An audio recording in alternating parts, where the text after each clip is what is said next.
Apparently I'm smoking. Morning, everyone. We're going to call this committee hearing to order, and I will note for the record that there is a quorum present.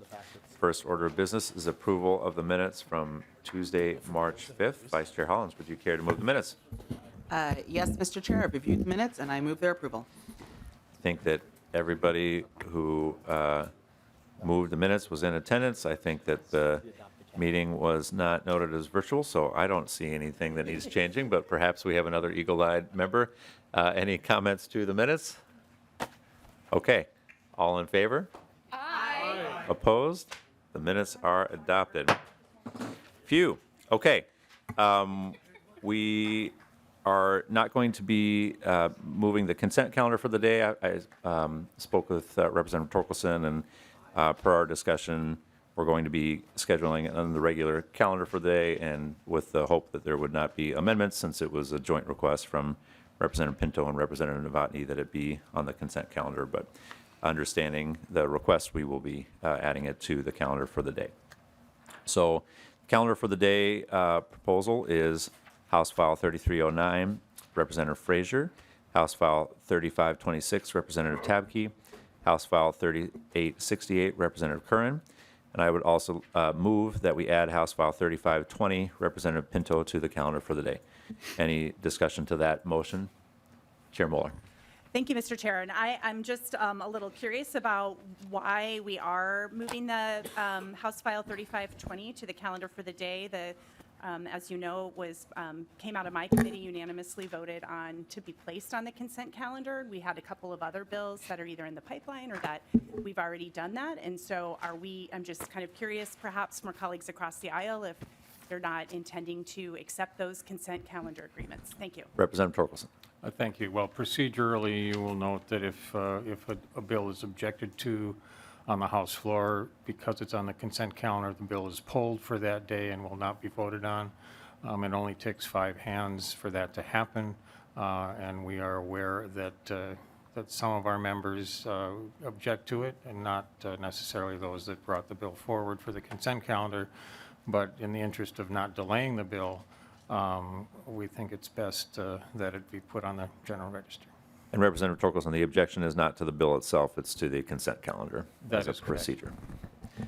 Chair Mueller. Thank you, Mr. Chair. Well, thanks for that explanation, but I guess that means that we shouldn't be even bothering to place any bills on the consent calendar if this is going to happen every time. So I don't know if we should even make those motions anymore in committee. We can certainly try, but if it seems like that's the trend that they're going to get pulled, then so be it. Thank you.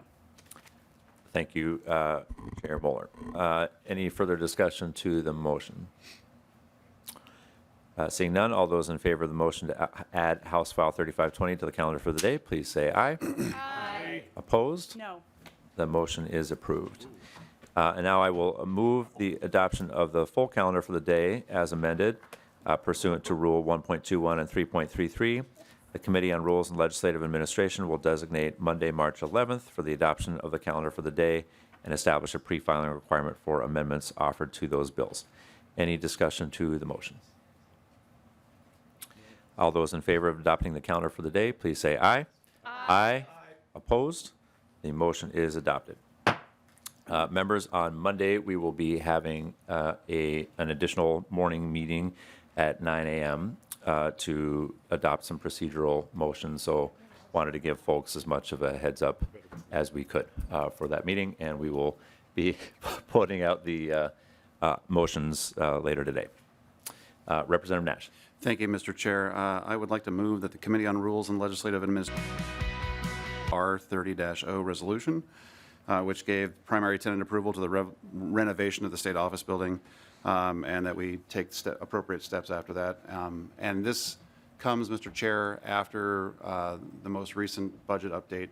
Once again, that was not a ray of sunshine for the state of Minnesota. I do believe that there is room still to tap the brakes and have a more thorough conversation about what it is that we're doing just outside my window. And I think that there's value for the state of Minnesota, its residents, its taxpayers, to request that we have a more deliberative conversation in light of what the Walz administration has indicated is going to be a structural deficit. Representative Nash, your motion is not in order. That is our business for today, and with that, we are adjourned.